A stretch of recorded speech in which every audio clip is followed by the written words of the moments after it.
ஸ்ரீ கிருஷ்ணானந்த சத்குரு நமது பரம பூஜ்ய நம்மளெல்லாம் ஒரு இமை கண்ணை காப்பது போல நம்மளை காப்பாற்றிக் கொண்டிருக்கிறார். நாம் எல்லோரும் அறிந்ததே. இன்று நாம் எல்லோரும் மிகவும் மரியாதையுடனும் ஒரு மாத்திரு வாத்சல்யத்துடனும் பெரியவா என்று ஒரு உரிமையோடு அழைக்கின்ற நமது ஸ்ரீ பெரியவா அவர்கள் தாம்பரம் கிளை மட்டத்திற்கு ஒரு விஜய யாத்திரையாக அவரது விஜய யாத்திரையில் முதலாக இங்கு தாம்பரம் கிளை மட்டத்திற்கு வந்து நம் எல்லோருக்கும் அனுகிரகிக்கிறதுக்காக வந்திருக்கிறார்கள். நாம் ஒவ்வொரு முறை ஸ்ரீ பெரியவா அவர்களை தாம்பரம் வரும்போதும் வரவேற்கும் போதும் நமது மனதில் இருக்கும் மட்டற்ற மகிழ்ச்சியும் சந்தோஷமும் ஆனந்தமும் ஈடு இணை கிடையாது. நாம் எல்லோரும் அதை ஒவ்வொரு தடவையும் அனுபவித்துக் கொண்டிருக்கிறோம்.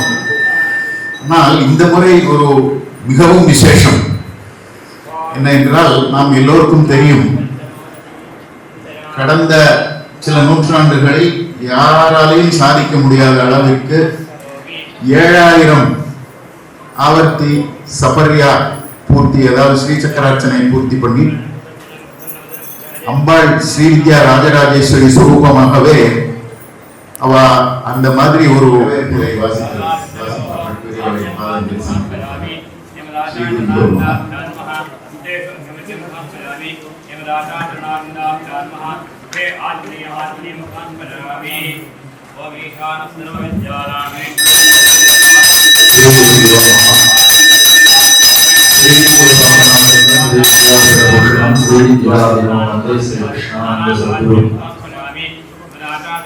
श्री विद्यावादम श्री जगद्गुरु शंकराचार्य श्री क्षेत्र सगरपुर श्री विद्यापीठाधीश्वर श्री विद्याविनोद श्री श्री कृष्णानंद महास्वामिகள் 5/3/2026 நாடு சென்னை கிழக்கு தாம்பரம் கிளைஸ்ரீமடத்தில் எழுந்தருளி அருள்வாழ்வு சுவாமிகள் சென்னை மாநகர பக்தர்கள் சார்பில் வாசல்களில் வரவேற்கிறார்.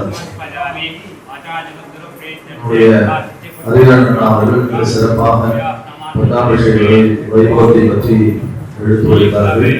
அதனை அடிப்படையாக கொண்டுதான் இந்த வரவேற்பு உலகில் இருந்த பட்டாபிஷேகம் கண்டு உவப்புடன் தாம்பரம் வருக அழகே இல்லா கருணை கொண்டு அருமை தாம்பரம் வருக வருக வளமே வந்து போற்றி நிற்போம் வல்லதே தாம்பரம் வருக வருக நலமே நாளும் நல்கும் குருவே நலமுடன் தாம்பரம் வருக வருக எட்டாத நிலையை எட்டிலும் சீரரை ஏற்றமுடன் 7000 முறைக்கு மேலே அஷ்ட மகாலட்சுமி கலைமகளும் அருகில் இருக்க ஸ்ரீ சக்கரார்ச்சனை செய்து இஷ்டமெல்லாம் எங்களுக்கு அருள் வேந்தே இனிதாய் பீடாதிபதிகள் முன்னே இருக்க பட்டாபிஷேகம் ஏற்று பாம்புட அருளினீர் பார்க்க தவிர்க்க பட்டதற்காக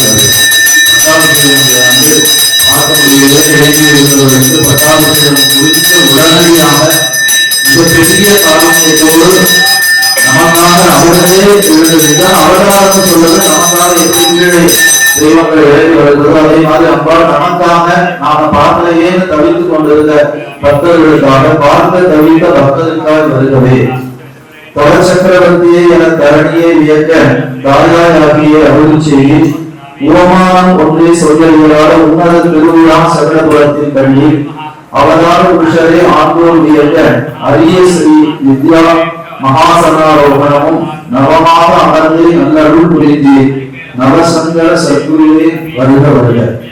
கண்கள் உள்ளா காட்சிகள் எல்லாம் கல்யாண கோலமாய் கண்டோம் அன்று பண்கள் கொண்டே பாடல்கள் இசைத்து பக்தியாய் நாங்கள் பொருள் நின்றோம் எண்ணமெல்லாம் அத்வைதம் என்றே என்றும் வாழும் ஜெகத்குருவே வருக. திருநம் கொண்டே திருப்பணிகள் செய்யும் திருவருள் ஆசிகள் தந்திட வருக. துதிசை நாங்கள் தொழுது நின்றோம் தொண்டர்கள் போற்றிடவே வருக வருக. கதி என சரணம் சரணம் கொண்டோமே கமல பாதங்கள் கல்விடவே வருகிறது.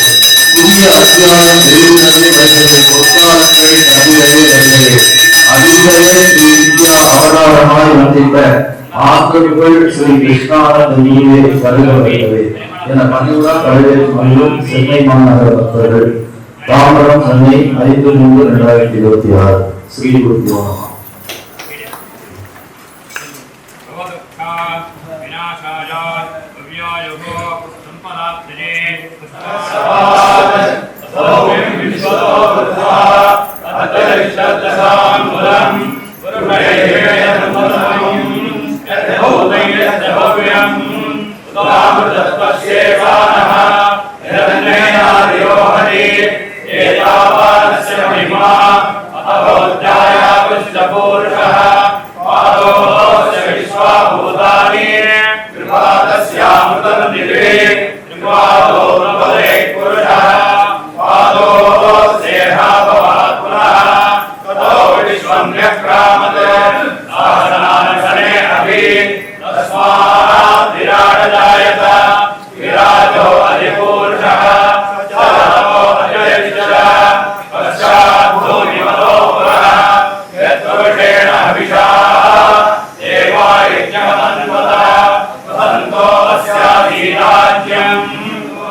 लक्ष्मी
संवेदबोधबीजो शशेष विशेषा स्वादनमत्त प्रमत्तचित्तानाम् विलम्ब समवलम्बन प्रसादक श्री विद्याम्बिका पदांगुरहरोलंगायमानानाम् धन धन धन धन स्वर्ण मणिगण किंकिणी कंकणाभरण संधरण निजतरण संतानन संचालिता चलाचलनितया श्री लक्ष्मी नृसिंहदेव दिव्यचरणा सारसदच्चञ्चरे कायमानचेतसाम् हरिदन्तर प्रसमर महाभैरवाडम्बररव भरविदारि सुदया श्रीमन्नर हरि हरि हृदय हरि दिव्यायुताक्षरे महाज्वालाहालामन्त्र राजाधिवरिष्ठमन्त्र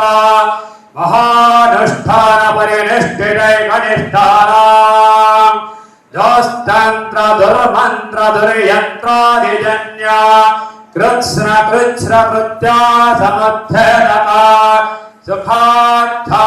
सुखाच्छादकच्छलोच्छल दुद्धिष्टादा दुद्ध प्रेतादिच्छादा ग्रह समुद्दातका स्वच्छन्द बल सुच्छन्द सुच्चाभिधेय सच्छेद योगी मनिध्येय विधेय धनभेद सन्मुक्तिबाधेय प्रणेय जनता प्रमेय श्री सद्गुरु दत्तात्रेय पद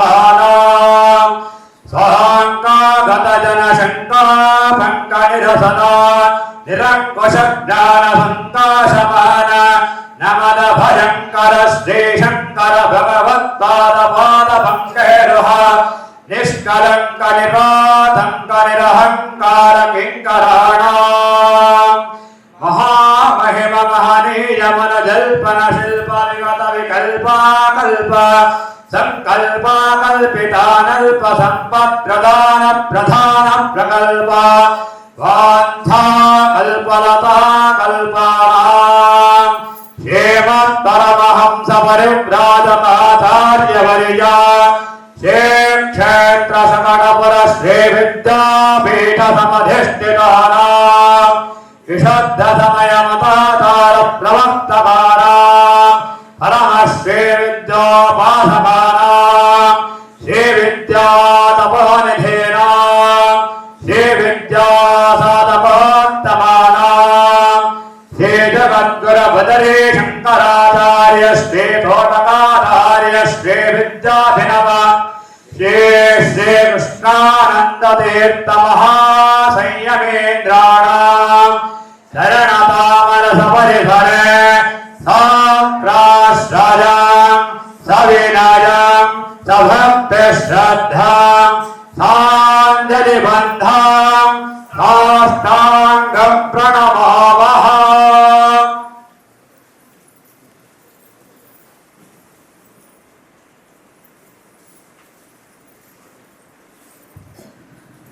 திரு ஜெயராமன் அவர்கள் பல சமர்ப்பணம் செய்வார்கள்.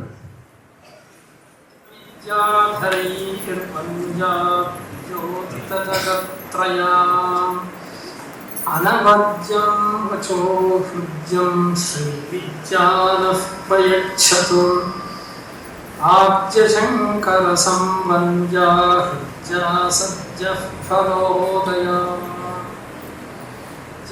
विद्योतमाद्या श्रीविद्या पातु मां सदा वसुदेवसुतं देवं कंसचाणूरमर्दनम् देवकी परमानन्दं कृष्णं वन्दे जगद्गुरुं श्रुतिस्मृतिपुराणानाम् आलयं करुणालयं नमामि भगवत्पादं शङ्करं लोकशङ्करम्. பகவான் பரமேஸ்வரன் தர்மத்துக்கு எப்போ விபத்து ஏற்படுமோ அப்போ அவதரிப்பான் என்றதை கீதா வச்சனத்தினால நாங்கள் புரிஞ்சிருக்கிறோம். யதா யதா ஹி தர்மஸ்ய க்ளானிர்பவதி பாரத அப்யுத்தானம் அதர்மஸ்ய ததா ஆத்மானம் சிருஜாம்யஹம். பகவான் அவதரிக்கிறது எதுக்காக? தர்ம சம்ஸ்தாபனையுடன் பகவானுடைய மேலும் 2 காரியம் இருக்கிறது. பரித்ராணாய சாதுனாம், நல்லவரை காப்பாற்றணும். விநாசாய துஷ்கிருதாம், துஷ்ட ஜனங்களை தண்டிக்கணும். இந்த 2 உத்தேசத்துடன் தர்ம சம்ரக்ஷணைக்காக பகவான் அவதரிப்பான். பகவானுடைய முக்கிய அவதாரங்களிலே மகாவிஷ்ணுவின் தசாவதாரத்தை சொல்லணும். பகவான் திரேதாயுகத்தில் தர்மோத்தாரம் பண்ணணும், துஷ்ட நிகிரகம் பண்ணி சிஷ்ட பரிபாலனை பண்ணணும் என்று அவதாரம் பண்ணினார். அந்த அவதாரத்துக்கு தான் நாங்கள் ராமாவதாரம் என்று சொல்றோம். பூர்ணாவதாரங்களில் ராமாவதாரம் ரொம்ப பெயர்பட்டது, பிரசித்தமானது. பகவான் ஸ்ரீராமர் அவதரிக்கும் போது வேதங்கள் எல்லாம் எப்படி இருந்தது என்று கேட்டால் அதுக்கு சொல்றார், வேதவேத்யே பரே பும்சி, வேதங்களாலே வேதாந்தங்களாலே அறியப்படும் பகவான் மகாவிஷ்ணு ராமனாக அவதரிக்கும் போது வேத பிராச்சேதசாதாசீத் சாக்ஷாத் ராமாயணாத்மா, வேதங்கள் எல்லாம் ராமாயண ரூபமாக பூலோகத்துக்கு வந்துவிட்டது. ராமாயணம் என்றது வேத சம்ஹிதம் என்று அதனால்தான் பேரு வாங்கியிருக்கிறது. இப்படி வேதவேத்யனான பகவான் ஸ்ரீராமர் அவதரித்தவுடனே உத்தேச காரியங்களை ஆரம்பிக்கவே இல்லை. அங்கெங்கே ஆரம்பிச்சிருந்தார். விஸ்வாமித்திரர் ஆசிரமத்துக்கு போனார். அங்கே தாடகா சுபாபு முதலாவரை நிக்கிரகித்தார். அப்படியே திரும்பி வந்தார். தன்னுடைய பையனுடைய அற்புதமான பராக்கிரமம் ஜனானுராகம் பார்த்துட்டு தசரத மகாராஜனுக்கு தோன்றெடுத்து, நான் இத்தனை வருஷமாக ராஜ்யத்தை ஆண்டுண்டிருந்தேன், இனிமே ராமர் கதை ஒப்படைத்து நான் விஸ்ராந்தியா இருக்கணும், அதனால் முதல்ல யௌவராஜ்ய பட்டாபிஷேகம் பண்ணணும். மனசு வந்த உடனே குல புரோகிதரான வசிஷ்ட மகர்ஷிகளை கூப்பிட்டு தசரத மகாராஜனை உத்தரவிடுறான், ராமருக்கு பட்டாபிஷேகம் பண்ணணும் என்று சங்கல்பம் பண்ணிட்டேன், அவனுக்கு ராஜ்ய பாரத்தை கொடுத்துடுறேன், நீங்கள் நல்ல முகூர்த்தம் பாருங்கோ. வசிஷ்ட மகர்ஷிகள் கேட்படுவா. வசிஷ்ட மகர்ஷிಗಳು, ஜாபாலி மகர்ஷிಗಳು, வாமதேவ மகர்ஷிಗಳು முதலான எல்லா பெரிய பெரிய வித்வாம்சரும் மகர்ஷிகளும் சேர்ந்து அற்புதமான ஒரு முகூர்த்தத்தை பார்த்தார். இந்த முகூர்த்தத்தில் பண்ணலாம் என்று. முகூர்த்தம் கிடைச்ச உடனே எல்லாம் கோலாகலமா ஆரம்பிச்சுட்டார். ஊர் மக்கள்கள் எல்லாம் வீட்டுகள்லாம் எல்லா உற்சவம் ஆரம்பிச்சுட்டார். எங்க பார்த்தாலும் ரங்கரங்காக இருந்தது. தோரணம் எல்லாம் கட்டினான். ஊருடைய சுரூபமே மாறிவிட்டது. எல்லாம் ஆயிடுது. இன்னும் அடுத்தது ராமருக்கு நாளைக்கா பட்டாபிஷேகம் எல்லாரும் காத்துட்டு இருக்கிறார். ஆனா அதுவரை அந்த அயோத்தியாவில் சந்தோஷ சம்பவம் இருந்த ஒரு சூழ்நிலை க்ஷணத்தில் மாறிடுச்சு. உடனே அங்கே எல்லாம் சோகம். ஏன் கேட்டா பட்டாபிஷேகம் இல்லை, ராமர் வனவாசத்துக்கு கிளம்புறாரு. எல்லாரும் அவளோடு எதிர்பார்த்து இருந்த பட்டாபிஷேகம் இல்லைன்னா எப்படி ஆகும்? ஆனா ராமர் ஸ்திதப்பிரஜனா இருந்து பரவாயில்லை என்ற நிலைமையில இருந்து அதை மனசுக்கு வச்சுக்கவே இல்லை. சீதா லக்ஷ்மணருடன் பட்டாபிஷேகம் நின்று போன அந்த க்ஷணத்துல அங்கே இருந்து கிளம்பிட்டார். வசிஷ்ட மகர்ஷிಗಳು, ஜாபால மகர்ஷிಗಳು, வாமதேவர் எல்லாரும் தயார் பண்ணிட்டு இந்த பட்டாபிஷேகம் ராமருக்கு நடக்கவே இல்லை. அங்கே இருந்து ராமர் வனவாசம் ஆரம்பிச்சுட்டார். அங்கெங்கேயே வனவாசம் பண்ணிட்டு ஒவ்வொரு க்ஷேத்திரமும் ஒவ்வொரு காட்டு தாண்டி வந்துட்டு இருக்கும் போது அவருக்கு சுக்ரீவனுடைய ஸ்நேகம் கிடைக்கிறது. சுக்ரீவனுக்கு வந்த விபத்தை தூரம் பண்ணி பிறகு சுக்ரீவன் கூட ஸ்நேகம் பிரபலம் படுத்திண்டு அங்கே ஒரு விசேஷத்தை நடத்துறார். என்ன கேட்டா அந்த சுக்ரீவனுக்கு ராமர் அங்கே பட்டாபிஷேகம் பண்றார். பட்டாபிஷேகத்துக்கு தயாராக இருந்த ராமர் பட்டாபிஷேகம் பண்ணிக்கவே இல்லை. வனவாசத்துக்கு வந்தார். வந்து இங்கே சுக்ரீவனுக்கு பட்டாபிஷேகம் பண்ணி அவனுக்கு அந்த வானர சாம்ராஜ்யத்தை கொடுத்து அனுகிரகம் பண்ணினார். சுக்ரீவனுடைய சக்கியத்தினால சீதாதேவியை தேடிண்டு லங்கைக்கு வரார். லங்கைக்கு வந்ததுக்கு அப்புறம் சகல துஷ்ட ராட்சசனை சம்ஹாரம் பண்ணி ராவண வதையை பண்ணி பிறகு தனக்கு சரணடைந்த தர்மிஷ்டனான விபீஷணனுக்கு லங்கா சாம்ராஜ்யத்தை கொடுத்து அங்கே பட்டாபிஷேகம் பண்றார். பட்டாபிஷேகம் ராமர் விபீஷணனுக்கு பண்ணினதுக்கு அப்புறம் அங்கே இருந்து புஷ்பக விமானம் ஏறி மறுபடியும் அயோத்தியக்கு வரார். ಅಯೋಧ್ಯಾವಿಲ್ಲಿ ಅದೇ ವಸಿಷ್ಠ ಮಹರ್ಷಿಗಳು, ವಾಮದೇವರು, ಜಾಬಾಲ ಮಹರ್ಷಿಗಳು ಎಲ್ಲರೂ சேர்ந்து அற்புதமான இன்னொரு முகூர்த்தத்தை தேடி கண்டுபிடிச்சு அந்த முகூர்த்தத்தில் ராமருக்கு சாம்ராஜ்ய பட்டாபிஷேகத்தை நிறுத்தினார். இந்த ராமாயணம் எல்லாரும் பார்த்திருக்கு. பட்டாபிஷேகமே ஆகாத ராமர் சுக்ரீவனுக்கும் பீஷ்மனுக்கும் பட்டம் கட்டி அவளுக்கு அவளுடைய சாம்ராஜ்யத்தை அனுகிரகம் பண்ணினார்.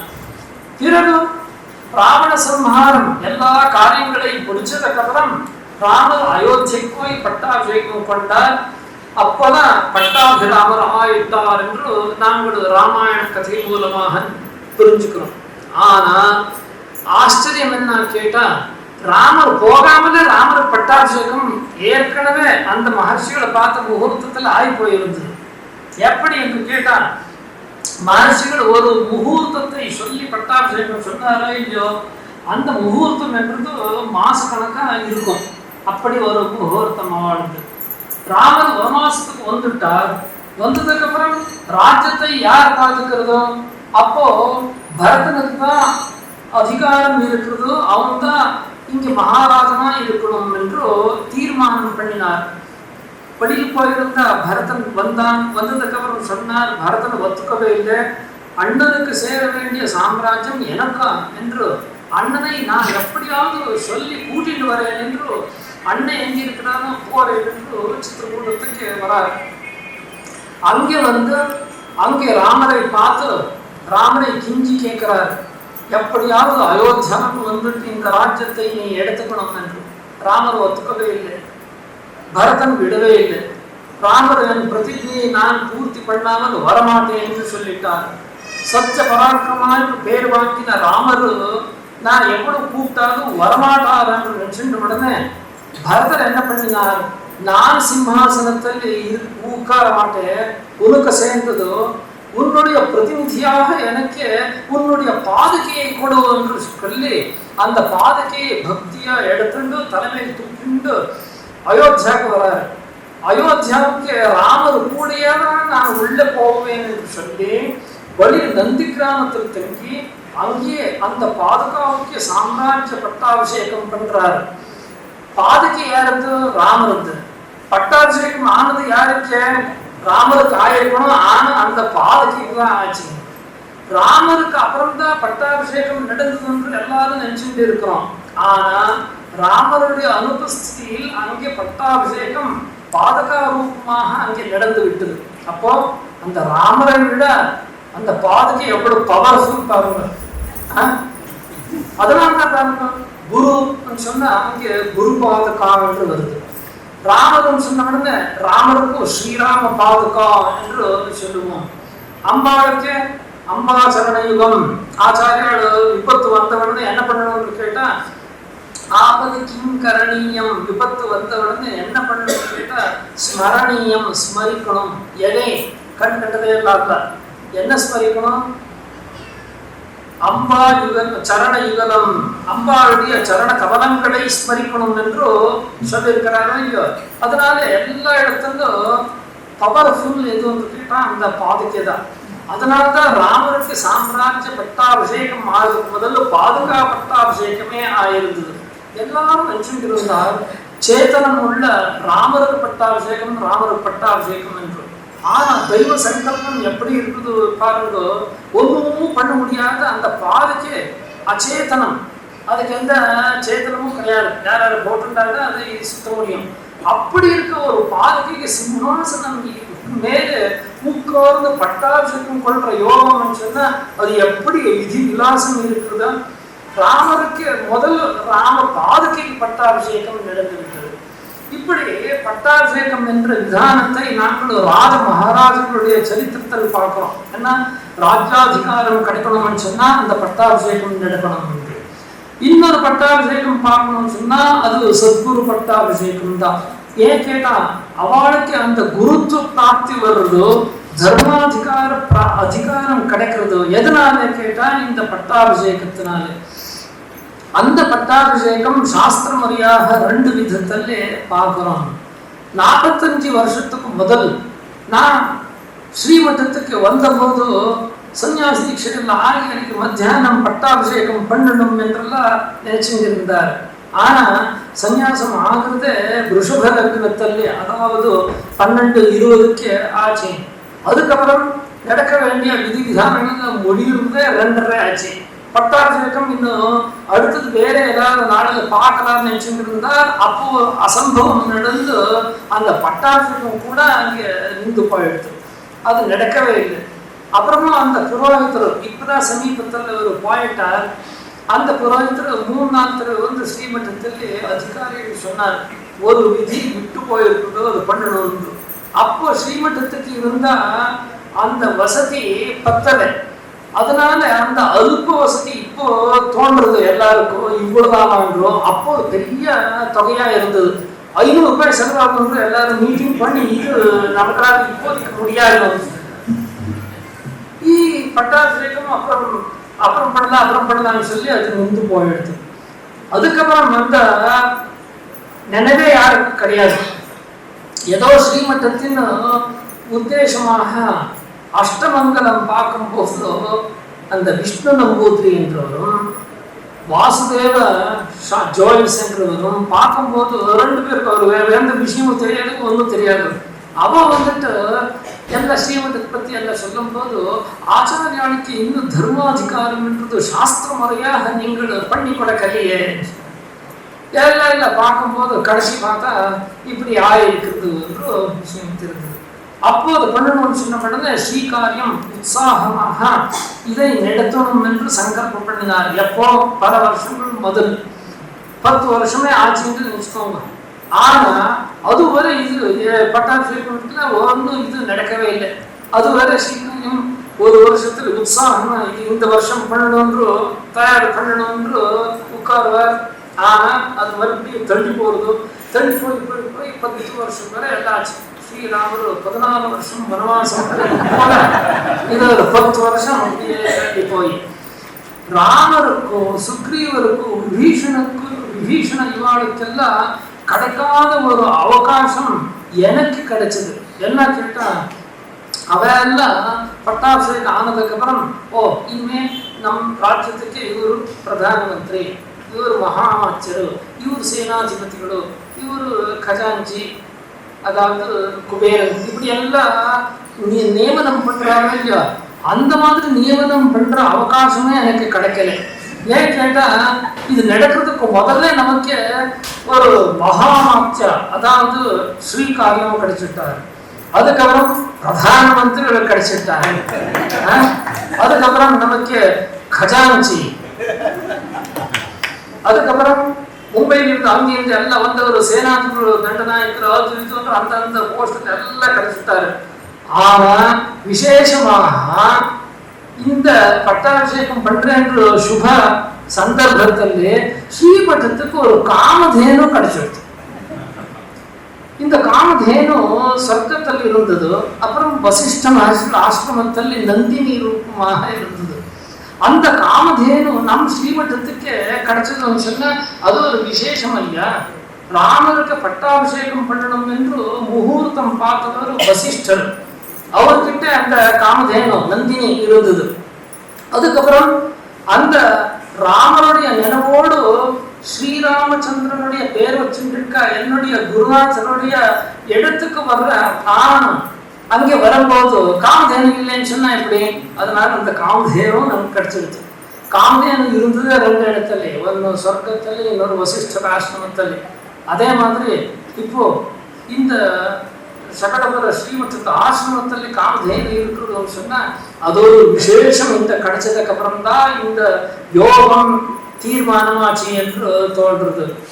45 வருஷம் இது நடக்கல என்பதற்கு காரணங்கள் பல இது இருக்கலாம். ஆனா இப்போ நடந்ததுக்கு எனக்கு ஒரு சந்தோஷம் என்னன்னு கேட்டா, நான் இந்த சந்தர்ப்பத்தில் வெக்கம் எல்லாத்தையும் விட்டுட்டு சும்மா உட்கார்ந்ததுனால எனக்கு அத்தனை பேர் கிடைச்சாரு பாருங்க. நான் அன்னைக்கு காலம்பரில இருந்து ராத்திரி 11 வரை சும்மா அப்படித்தான் இருந்தேன். நான் அங்கே எல்லாத்தையும் முடிச்சுட்டு உள்ள போகும்போது சாயந்தரம் 5:30 ஆயிடுச்சு. 5:45. அதெல்லாம் ஏன் இப்படி ஆச்சு கேட்டா, அதெல்லாம் உங்களால் தான். நீங்கள் அவ்வளவு பிரியமா அவ்வளவு ஸ்ரத்தையா வந்து கலந்து உட்கார்ந்ததுனால தான் அது. அந்த சமயத்தில் நீங்கள் எல்லாம் வந்து அங்கே நன்றி காட்டணும், குரு பக்தி காட்டணும் என்றுதான் அங்கே வந்தேன். நீங்கள் எல்லாம் அப்படி கலந்துண்டு ஆசைப்பட்டதுனால அந்த காரியம் நடந்து விட்டது. ஆனா அதுக்கும் முதல் பண்ண வேண்டிய ஒரு காரியம் என்னது மிச்சம் இருந்தது. அப்பவே நான் பண்ணிருக்கணும். அதுக்கு சமயாவகாசமே வரவே இல்லை. அதனால இப்போ அதை பண்ணணும் என்று சங்கல்பம் பண்ணி கிளம்பினேன். எதுக்கு கேட்டா, இந்த பட்டாபிஷேகம் நடக்கும்போது முதல்ல தேவதா தர்சனம் என்று இருக்கும். அந்த தேவதா தர்சனம் நான் ஸ்ரீமட்டத்தில் முறையா முதல் நாள் பண்ணினேன். ஆனா முதல்ல என்னுடைய குருநாதர் பிரதிஷ்டை பண்ணின அம்பாள் தர்சனம் பண்ணிருக்கணும். ஸ்ரீமட்டத்துக்கு வந்திருக்கிற ஆஞ்சநேயர் தர்சனம், மகாலட்சுமி தர்சனம், இது எல்லாத்தையும் பண்ணிட்டு அப்புறம் அந்த காரியக்கிரமம் ஆரம்பிச்சிருக்கணும். அதுக்கு அவகாசம் இல்லைன்றதுனால இது முடிஞ்சதுக்கு அப்புறம் தரிசனம் பண்றோம்னு சங்கல்பம் பண்ணினோம். அந்த சங்கல்பத்தோடு நாங்கள் இப்போ அம்பாவுடைய தர்சனார்த்தமாக இங்கே வந்தோம். எப்படி அங்கே ராமச்சந்திரனுக்கு புஷ்பக விமானம் கிடைச்சதோ அதே போல ஸ்ரீமட்டத்துக்கு இந்த தடவை பரமஹம்ச ரதம் கிடைச்சிருக்க. அது ஏன் முதல் அம்பாவுடைய தரிசனத்துக்கு தான் நான் இங்கே வந்திருக்கிறேன். இப்படி வந்தபோது இங்கே மறுபடியும் இந்த மாதிரி ஒரு புஷ்பாஞ்சலி பண்ணணும் என்றெல்லாம் நீங்கள் சங்கல்பம் பண்ணி இதெல்லாம் புஷ்பம் எல்லாம் வேஸ்ட் பண்ணியிருக்கிறேன். உங்க ஆசைகளை நாங்கள் கவனிக்கணும் இல்லையா, அதனால்தான் சும்மா உட்கார்ந்துருந்தேன். எப்பவும் ராஜ்யாபிஷேகம் ஆனதுக்கு அப்புறம் ராஜ மகாராஜர்களு முதல்ல எதாவதாரோ உத்தரவு கொடுக்கிறாரு. இப்போ நடக்கிறது பாருங்க, முதல்ல பிரதான மந்திரியா பதவி ஏற்றுட்டு முதல் ஆர்டர் பாஸ் பண்ணிட்டா. ஆனா இதுவரை நான் அந்த மாதிரி எந்த ஆர்டரும் பாஸ் பண்ணவே இல்லை. பார்த்துட்டு இருக்கிறேன். இங்க 4 நாள் இருக்கிறதுனால அப்போ ஒரு நாள் அந்த மாதிரி ஒரு ஆவேசம் வரப்போகுது. எதுக்கு கேட்டா, அதெல்லாம் தர்ம விருத்திக்கு, நம்முடைய இந்த ஆஸ்தான விருத்திக்கு. இந்த ஆஸ்தான விருத்தின்றது சுவார்த்தம் இல்லையா கேட்டா அல்ல. ஏன் கேட்டா, இந்த ஆஸ்தானம் வந்து ஈஸ்தானம். ஆஸ்தானம் சொன்னா ஒரு பவ்யமான சபை, ஆசிரமம். அந்த ஆசிரமம் இந்த சகடபுர ஸ்ரீவித்யா பீட்டம் என்னதல்லையே, அதெல்லாம் உங்கள் எல்லாருக்கும் சேர்ந்தது இல்லையா. அதனால இதோடைய விருத்தின்னு சொன்னா உங்க விருத்தி தான். இதுக்கு சரியான ஒரு ஆதேசத்தை நான் சந்தர்ப்பம் பார்த்துட்டு சொல்ல போறேன். ஆனா அது ஏற்கனவே சொன்னது அது யாருக்கும் இன்னும் சரியா புரியலன்னு நினைக்கிறேன். அதை மறுபடியும் சொல்ல போறேன். இப்போ இருக்கிற 4 நாள் அம்பாள் தர்ஷனார்த்தமாக வந்ததுனாலே அம்பாளுக்கு நான் ஒரு நாள் விசேஷமா தீபாரதி எல்லாத்தையும் பண்ண வேண்டியது இருக்கிறதோ. அந்த சந்தர்ப்பத்தில் எல்லோரும் இதே மாதிரி பிரியமாக வந்து கலந்துட்டு அம்பாளுடைய பூர்ண அனுகிரகத்துக்கு பாத்திரராகணும். ஏற்கனவே கிடைச்சிருக்கா இந்த பரிவாரம், அதாவது ಮಹಾವಾಕ್ಯರು, ಪ್ರಧಾನಮಂತ್ರಿಗಳು, ದಂಡನಾಯಕರು, ನಮ್ಮ ಅರ್ಥ ಸಚಿವರು, ರಕ್ಷಣಾ ಸಚಿವರು ಎಲ್ಲರೂ ಅದೇ ಪೋಸ್ಟ್ ಅಲ್ಲಿ ಅಪ್ಪಡಿಯೇ ಕಂಟಿನ್ಯೂ ಆಯಿತೇ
வைங்க.